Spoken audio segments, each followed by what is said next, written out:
What is going on, you guys? Welcome back to the channel. I'm also welcoming myself back to the channel because it's been 5 days since I've recorded anything. 5 days that I haven't done anything car related. I took some time off to kick back a little bit, but I was still in the garage. I was still making some changes here, cleaning some things up. I did a lot of tire swapping yesterday, like my slipstreams, took the tires off, threw it on ITRs, and then I took the tires off the RPF ones, which I'm going to throw on here, which are over there, and then these tires here are going to go in the slipstreams. The slipstream is probably going to go on the car. I got to get rid of these monsoons from the Black S side. These are spare tires, probably tossed in the backyard. I cleaned a little bit of this area, a little bit of that area. But really though, I'm just waiting for the main packages to show up from JHP USA so we can further make progress on the Budget K CRX build. The first package that came in was the Hawk HP Plus pads, and I am still missing 2 more items, which is the Honda intake manifold gasket, which will allow me to bolt the intake manifold on so we could permanently get that in place. But before the intake manifold, I'm waiting for the AC power steering delete kit, also from JHP USA, and that is being delayed from K-Tuned. I need that to bolt the alternator up because it is the furthest thing down in the engine bay, so that I can get that out of the way first and then work my way up, put the engine harness in, intake manifold gasket, then intake manifold, fuel rails, so on and so forth. There is an order that I want to do this in. That's why I'm not like making other progress updates, because there are plenty of other things for me to do. Everything in that box right there is all suspension related: brake lines, bushings, LCAs, tie bars, all that good stuff. Once we get the engine mostly situated, and if you're still waiting for like another key item or whatever it is, we can start on the suspension. But the suspension stuff, I want to get down to it once I get the wheel bearings. I just need 2 wheel bearings, 2 ball joints. Then I'll have everything to overhaul the whole suspension on this car. But today we're not going to be working on the CRX. Today we're going to be going to Tyga's house. Tyga has been making a lot of progress update on his CRV. There's nothing specific to what we're doing with his car. We're just going to go over there. I'm going to look around, see what needs to be done, help him finish a lot of things up, and get the car closer and closer to completion. I don't know if I complained about it before, but this car is super loud. Went to my buddy Kel's house the other day and he hooked me up with a cherry bomb. It's like a 22-inch. I'm gonna see if I can try to fit that somewhere underneath the car, right? And hopefully that makes the car quieter.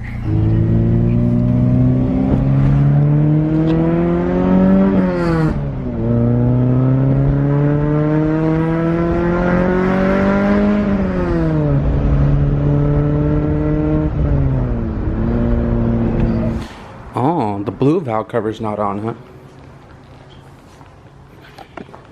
This guy, he would wrinkle black his damn valve cover. How many hours you spend on freaking polishing it out? Like a day. A day just to paint it black? Man, you should have just done that on a spare valve cover or something. Damn, boy. This is the thing that he needed. He needed intake manifold gasket so he can slap on his limp dick intake manifold. And I dropped off the thought about it yesterday, right? And or actually he came and picked it up. And we just found out that the Type S throttle body does not fit the RBB manifold, which is not a big deal. He did order the Carceps? Yeah, Carceps. Carceps adapter, which adapts to stock RBB manifold. And I believe the 07 Z3 intake manifolds to run the Type S throttle body. So we're waiting for that adapter to come in, and then we can slap that on. But at least he has the gasket to throw this guy on. So today we're going to do small stuff like charge harness, engine harness, and then, you know, we can slap the intake manifold and stuff on. We already did the AC power steering delete kit the other day, and then starters all in place. But aside from that, today hopefully we're going to make a ton of progress. Man, this thing is looking... Actually, you know what? I thought the wrinkle valve cover was going to look weird in the blue, but because the car is black, it actually kind of works out. Yeah.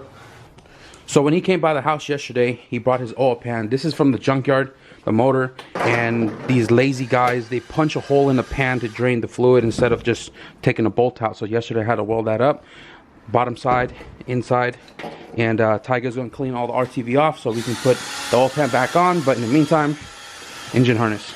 So I'm trying to figure out where all these loose wires are going, right? Because the ride wire did not come with any instructions in the box, right? Yep. Yep. So I'm looking at the website. The website right here. I'm looking at it. It is 99 2000 OBD2B Civic K Series adapter instructions. Obviously, there's nothing here that says CRV. This car is a 99 OBD2B with a K swap, and this is typically the same as EK CRV is a big body EK. I am looking at this first instruction, right? And I'm looking at it and I'm reading this. There are 6 freaking wires, right? Loose wires, and there's only 5 here. And then secondly, there is no brown white in this. There is a blue, green yellow, green orange, green red, and then there's a white blue, which this one is white black. I'm not colorblind. This is white black. That's a white black. So we don't have a white blue. And then over here it says 2 driver side wire functions are yellow green water temp, which is right here, yellow green water temp. And then it says green for fan switch, and that is right here, green for fan switch. And then I'm trying to figure out still the white blue and the brown white because it's not here. And I also noticed that they use this freaking tape thing to bundle all these wires up together. Did they run out of like shrink tube or something? Because everything else has one except this one. How much you pay for this harness? Arm and a leg? Everything, arm and a leg pretty much. Arm and a leg to get this shit? Come on, ride wire, man. Y'all gotta be better than this. It's 2020, man. This should have been a freaking plug and play setup and not a freaking having to still wire your shit in like it was 10 years ago. But yeah, I'm gonna figure all this shit out right now. But first, we're gonna go ahead and leave that there. We're gonna install the engine harness because this is less complicated than that. So I know with certain companies, when you buy engine harnesses, they design their harnesses certain ways. For one, this harness kind of junctions right here, and then you have this big old loop of a guy that travels, you know, midway of the engine bay to your destination. Other harnesses, like the one that I run in my car, this guy is actually running through the valve cover, which comes out here and then goes straight into the firewall, so you don't really see it. Opposed to being over here. Not a big deal.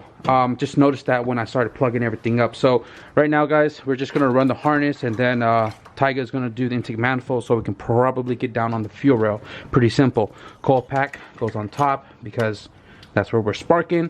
This guy, I always get confused on which one is which. I thought CPS is on the exhaust side, TDC is on the intake, but I think it's the other way around. I'm not 100% sure, which doesn't make any sense because this guy is super short. This section right here stays on transmission side, so we have this guy right here, reverse, which is this broken guy right there. Yeah, that's not gonna work. ECT, which is chilling in the back over here like that. This one right here, RSVL, is reverse lockout. This is for 6-speed transmission, which has a sensor here, which we're not going to be using. This one right here is VSS, which is going to route backward, which is weird because the junction is actually up in the front. So VSS is going to go backward to the back of the transmission right there. This guy is everything pretty much for the front. These two guys right here are extra. These are built into the harness in case you want to run like boost by gear or something like that. Right here we have knock sensor, probably going to be eliminated off the ECU because sensor is broken, which is typical. This guy right here is starter, which goes right here. This hunk of harness right here is for the throttle body stuff, so TPS, map sensor, all of that good jazz. This guy right here are all injectors, which you're going to leave hanging until the manifold goes on. This guy right here is the alternator, which plugs up down here like so. All the coil pack guys up top, we don't have spark plugs yet. This guy right here, we're going to ground it right to the valve cover. This guy right here is VTS, VTEC solenoid, gray plug, goes right there. VTEC pressure switch is probably going to be bypassed because I don't see the plug here at all. This guy right here, we have VTC, which comes off to the side over here. We got oil pressure sensor single prong plug right here under VTEC solenoid. So the last guy right here, crank sensor, which plugs up right behind the crank like that. And that's pretty much it.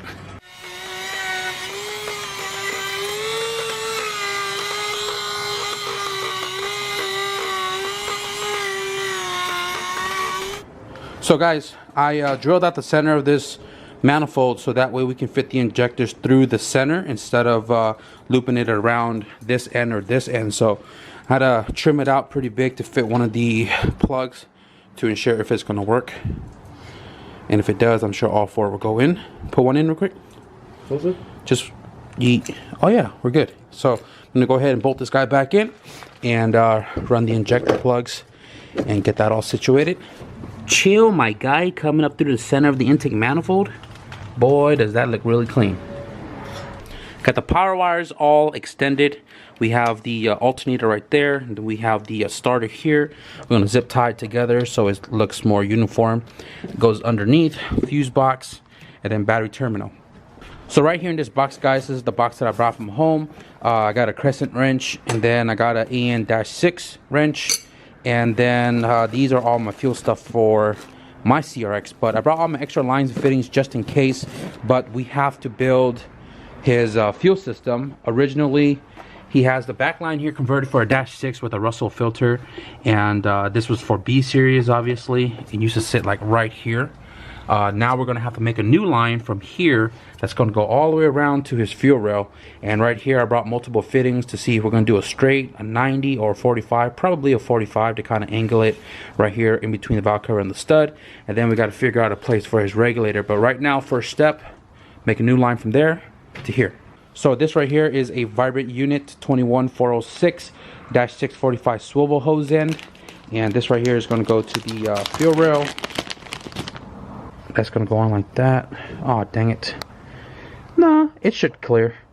That should be fine. So that, and then we have a Submit Racing Sum 220690B-6 straight. So instead of robbing the -6 off of this, I could probably use this for something else. Instead, I'm just going to put a new fitting on it, run new lines, and it should be easy enough to do that instead of struggling to pull the hose off the hose ends. If you guys have tried doing that before, that is pretty hard to separate. So I've shown how to do AN lines plenty of times before, but I'm show you guys here one more time. Right here we have the hose in the bottom part of the AN fitting. The hose is supposed to go in here first, and you're supposed to squeeze the hose all the way to the very end of that thread, right? You can kind of see it right there. And then once you get it always snugged up, take the other end of the AN hose, and then you lubricate this tip right here. Oh shit. You want to go ahead and just press it in there, and then once you get it kind of snugged in, you just kind of twist it until the threads catch. Once the thread catch, you know, you pretty much take either the AN tool that you use on the vise and close this gap together, or you can use two crescent wrench and just turn it until you get it like kind of snugged up against the other side.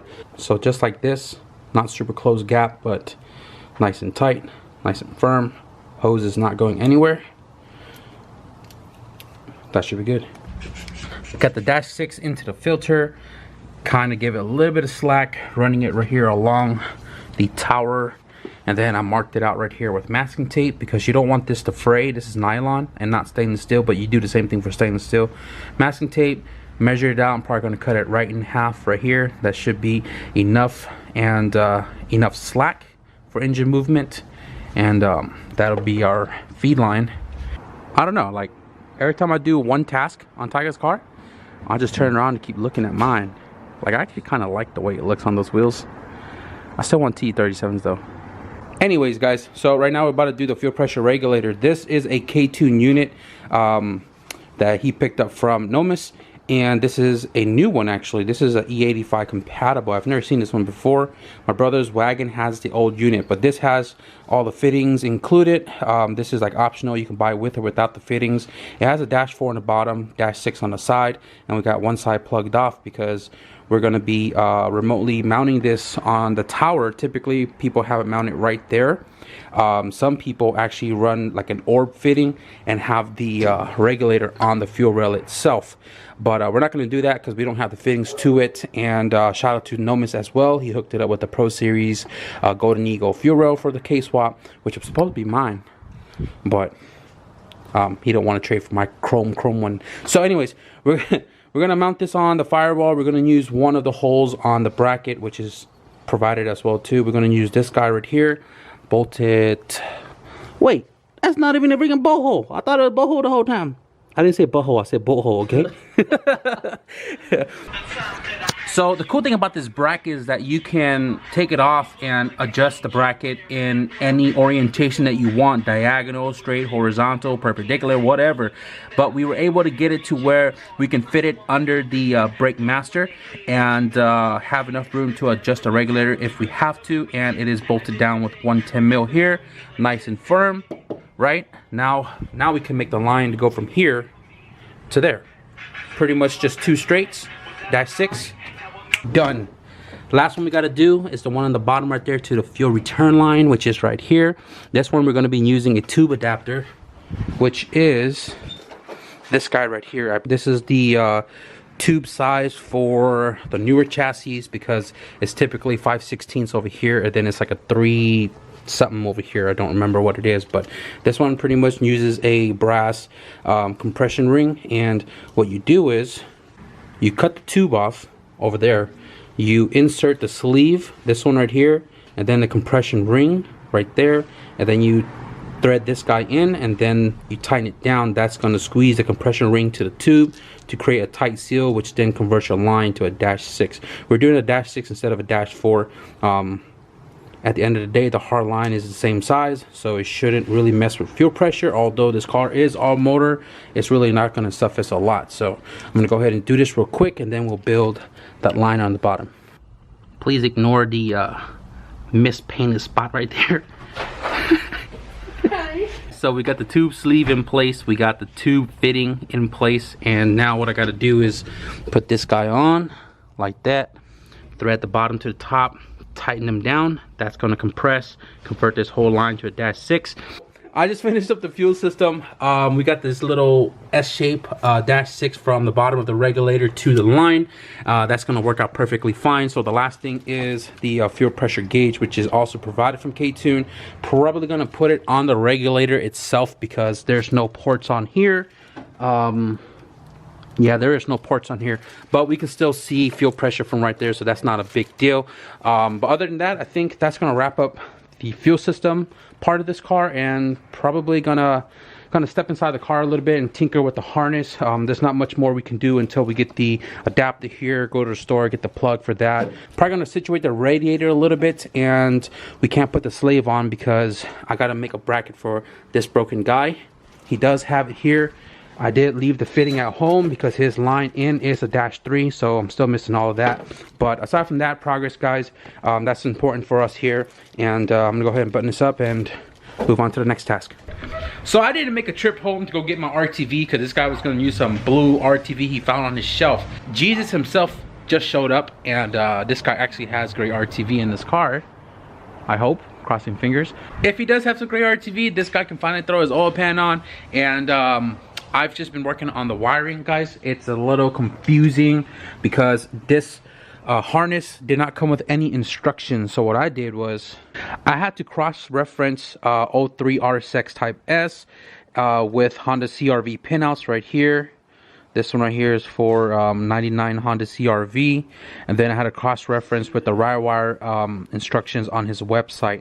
Earlier I said that this was missing 1 wire from the write-up, and the write-up shows that there are 6 wires that you need to wire in: brown, white, blue, green, yellow, green, orange, green, red, white, blue.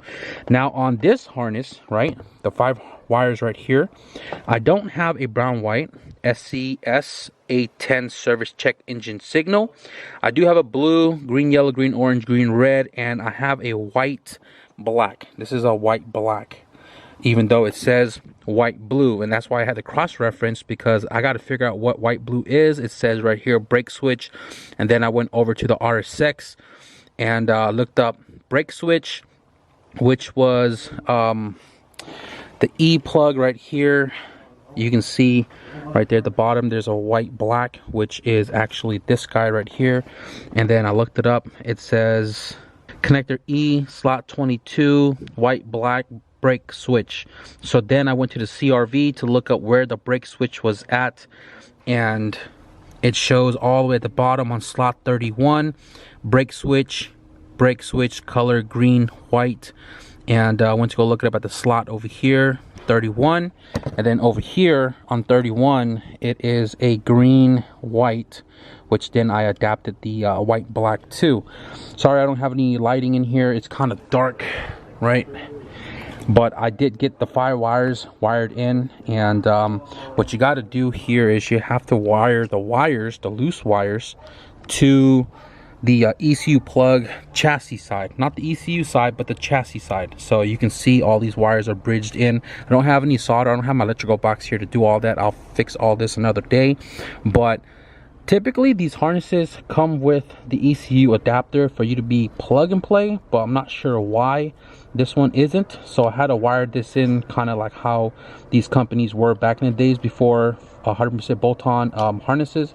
So this will do it just fine. This conversion harness has this plug that pulls other signals, which goes to the driver's side tower, which is ran through the back.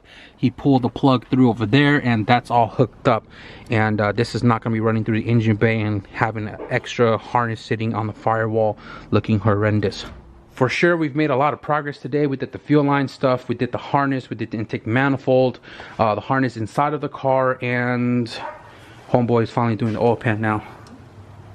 But I am going to wrap the video right here, guys. The battery is dying. I hope you guys enjoyed the progress update on the CRV build. I'm super pumped. I hope you guys are too. I'm sure he is. Yeah. And if you guys enjoyed this video, be sure to give this video a thumbs up. Jesus Christ is here too, guys. And his name is freaking Jesus, so don't take it too offensively. It's funny because one of you guys in the comment section was like Jesus Christ himself, and that's why the name kind of came about, and that's why I kind of stuck. But I saw the last comment on the other video. Some of you guys were offended. Depending if we get our package in tomorrow, we'll continue on with the CRX. If not, we'll find something else to do. So if you guys want to stick around and see what's up next, be sure to hit the subscribe button. But with that being said, thank you guys for watching, and I'll see you guys in the next video. Peace.